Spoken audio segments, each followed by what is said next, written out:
nwa amadi mba Russia onye ahụ rụpụtalụ AK-47 rifle afia ahụ Mikhail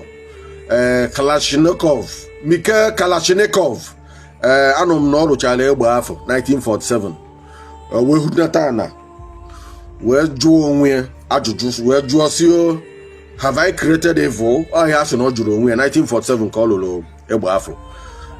Anụ na nwa amadi anụnwa nọ mgbe anụchara Second World War na between 1939 to 1945 ka anụ Second World War. Anụ na emerụrụ ya arụ. He was injured and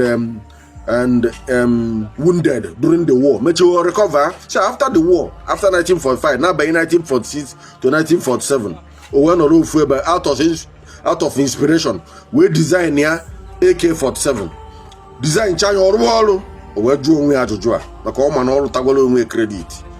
Have I created evil?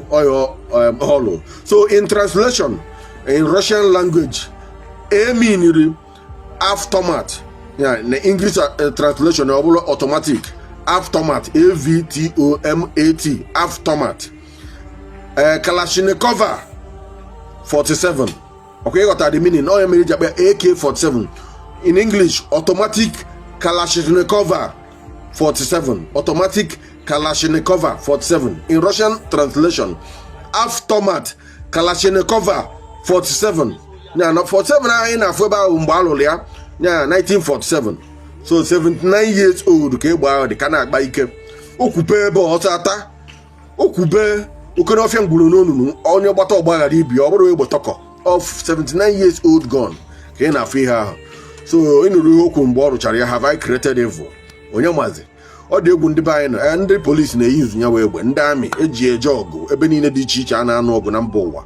Also, the common gun and they use Nirogo. Or can call the meaning. Or I'm not calling for another purpose, no, for educational purpose. History, they can see Queen Bob Neba. So I know number Wakabana can Okaporan can Kedium, walk by Kalazanko, where they letter to Russian churches.